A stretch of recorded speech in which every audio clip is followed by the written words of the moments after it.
Assalamualaikum warahmatullahi wabarakatuh. Kembali lagi di podcast Sobat PU. Kemen PU siap membangun untuk rakyat. Ya, kembali lagi dengan host tercinta Farid Falevi akan membantu nih sobat-sobat PU nih dalam mengusik dan mengulik sedikit dengan tema yang kita utarakan di hari ini ya.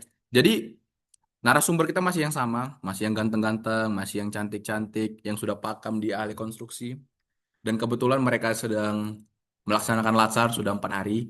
Nah, hari ini kita mau tanya nih ke narasumber kita, 4 hari ini apa-apa aja sih yang udah mereka dapat?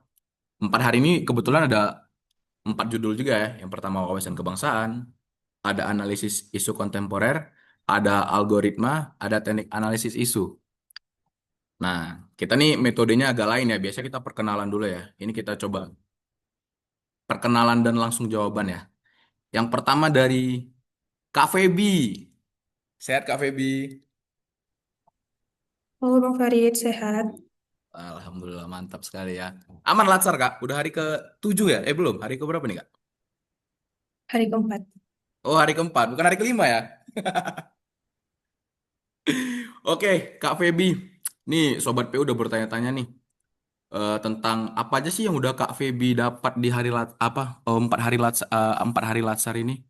Coba Kak dijelaskan dulu. Dan temanya tentang apa nih Kak BTW? Coba Kak Feby silakan. Oke, Bang Farid. Mungkin aku mau nge-review apa yang udah kita pelajari di hari yang pertama. Itu mengenai wawasan kebangsaan dan nilai-nilai bela negara. Oke, selama pembelajaran modul satu ini, kita tuh diajak untuk lebih paham tentang pentingnya wawasan kebangsaan dan bela negara. Jadi, bukan cuma dari sisi teorinya, tapi kita juga belajar dari sisi praktiknya. Kemudian, kita juga belajar dan ngeliat gimana sejarah dari bangsa Indonesia ini terbentuk mulai dari masa kerajaan Nusantara, masa penjajahan Belanda, sampai munculnya gerakan-gerakan kebangsaan seperti Budi Utomo. Terus, kita juga belajar bahwa nilai-nilai seperti cinta tanah air, rela berkorban, dan sadar berbangsa itu ternyata merupakan fondasi yang penting yang bikin kita tetap satu di tengah banyaknya perbedaan. Jadi belajar dari sejarah juga bikin kita paham tuh kenapa persatuan itu mahal dan harus dijaga terus. Terus nggak cuma itu, kita juga dikenalkan sama tantangan kebangsaan yang mungkin saat-saat ini lagi panas nih.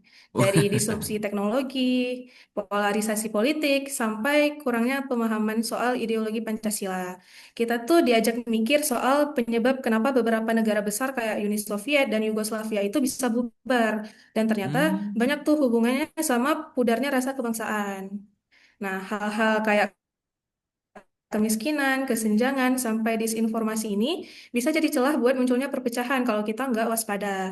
Jadi penting banget buat punya pandangan kebangsaan yang kuat tuh, biar kita nggak gampang goyah. Apalagi kita nih selaku ASN ya. Nah, mungkin gitu sih Bang Farid.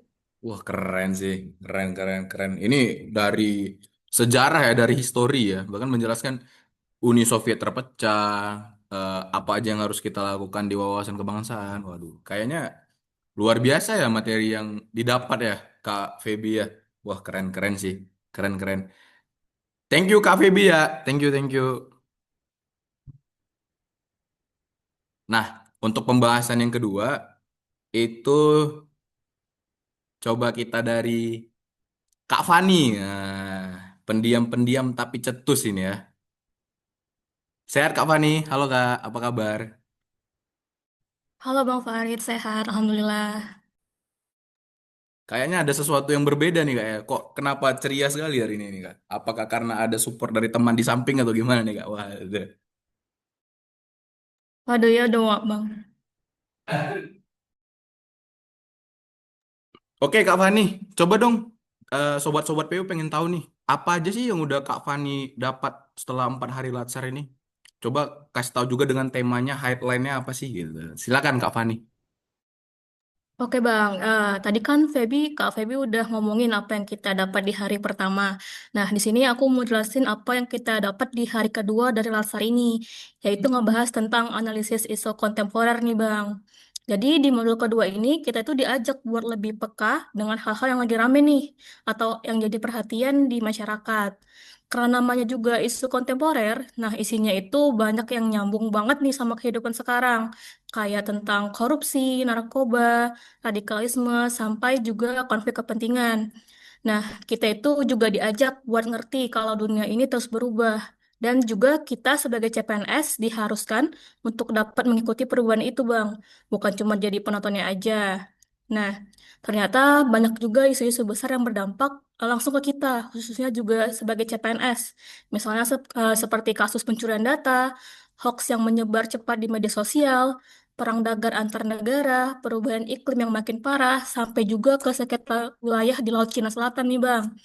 Nah, kita juga kadang ngerasa itu jauh, padahal semua itu bisa mengganggu stabilitas negara kalau nggak ditangani dengan serius. Jadi penting banget buat kita punya rasa tanggung jawab dan nggak cuek nih sama kondisi sekitar. Nah, hal yang paling ditekankan juga soal gimana cara kita ngelihat dan mikir soal isu-isu ini, nggak asal reaktif juga, tapi harus pakai logika dan pikiran panjang. Kita belajar buat memilah mana isu yang penting dan juga mana yang bisa kita abaikan. Terus kita cari solusinya bersama-sama. Begitu, Bang. Wah, keren sih nih. Ini keren sih Kak Fani nih. Keren nih. Pendiam tapi kritis ya. Udah, wah, luar biasa nih analisis isu kontemporer. Bahkan dimasukin ke kehidupan sehari-hari ya, luar biasa. Thank you, Kak Fani ya. Makasih, Bang. Sip.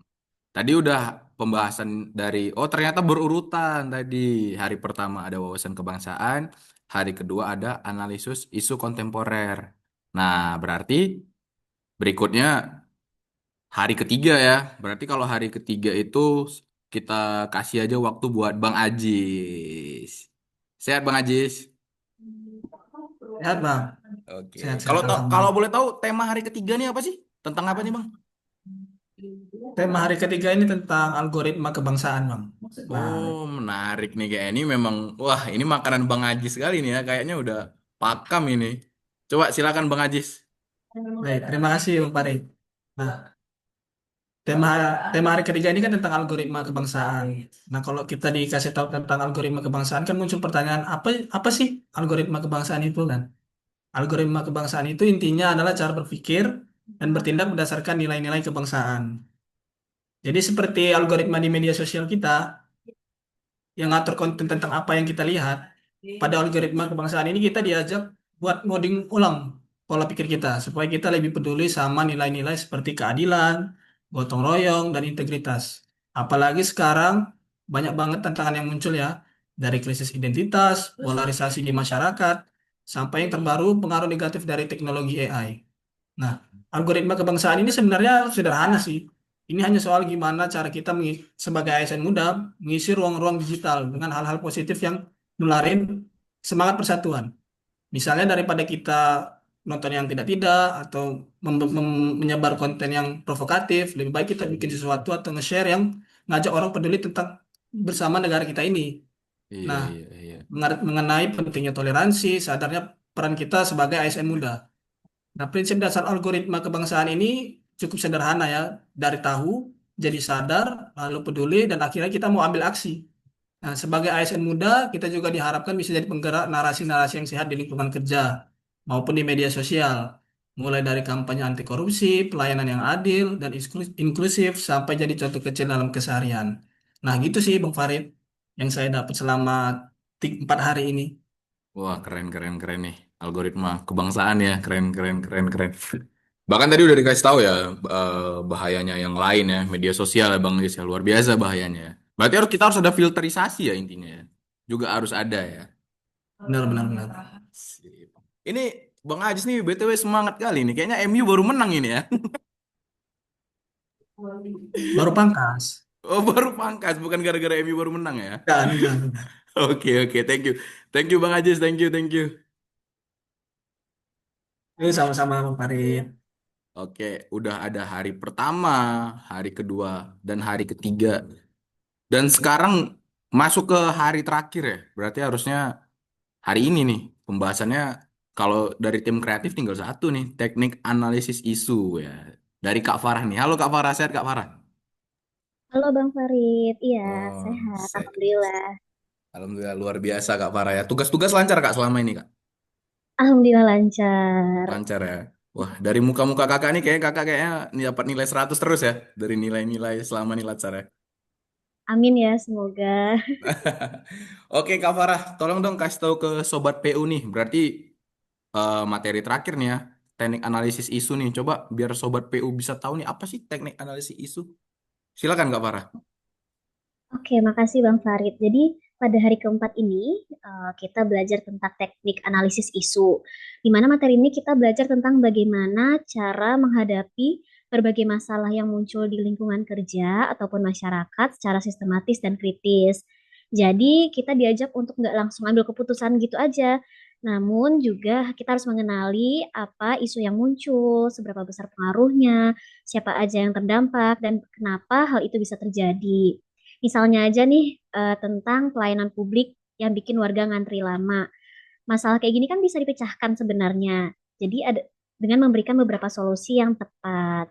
Terus kita juga dikenalkan dengan beberapa teknik untuk menyaring dan mengidentifikasi isu. Misalnya pakai metode APKL, itu aktual, problematik, halayak, dan layak buat ngukur kualitas isu.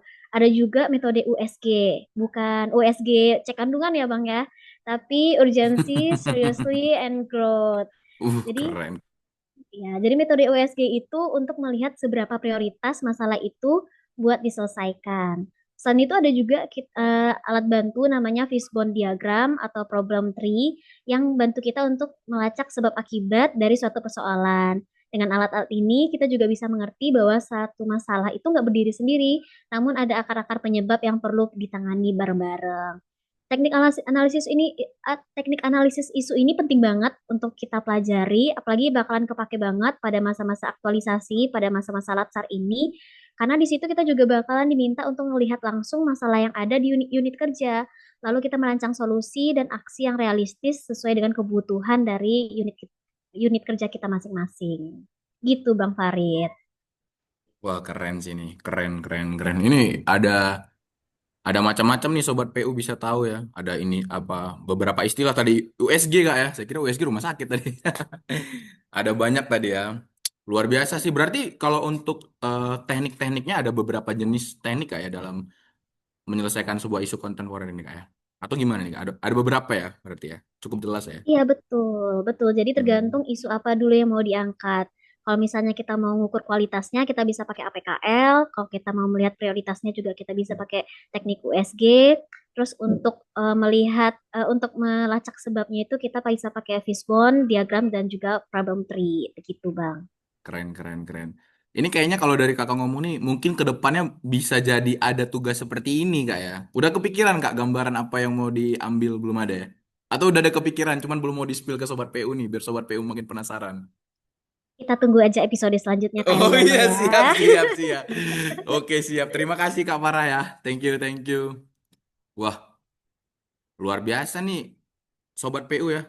4 narasumber yang ganteng-ganteng, yang cantik-cantik ya. Oh ya, BTW kalau mau Instagramnya mungkin bisa dicek di kolom deskripsi ya. Kebetulan saya nggak punya Instagram, jadi 4 narasumber aja cek ya Instagram masing-masing ya. Nah, dari 4 narasumber tadi, yang jawabannya keren-keren sekali ya. Jadi mungkin bisa saya simpulkan nih sebagai penutup. Jadi ada wawasan kebangsaan, ada nilai bela negara, ada analisis isu kontemporer, bahkan algoritma kebangsaan, dan juga teknik analisis isu. Jadi intinya tuh empat-empat ini kalau kita sadari, itu membentuk suatu kesatuan pondasi pemahaman kebangsaan yang utuh, serta kemampuan berpikir kritis dalam menghadapi tantangan bangsa. Nah, jadi dari sini aja kita bisa melihat dapat kita menanamkan rasa cinta tanah air, dapat membantu memahami isu aktual seperti disinformasi dan intoleransi. Makanya kita harus lihat sumbernya dulu nih dan harus difilter. Dan juga kita tuh dapat juga lebih tajam nih dalam merumuskan rekomendasi dan pembuatan informasi-informasi ada kita tuh bisa lebih tajam.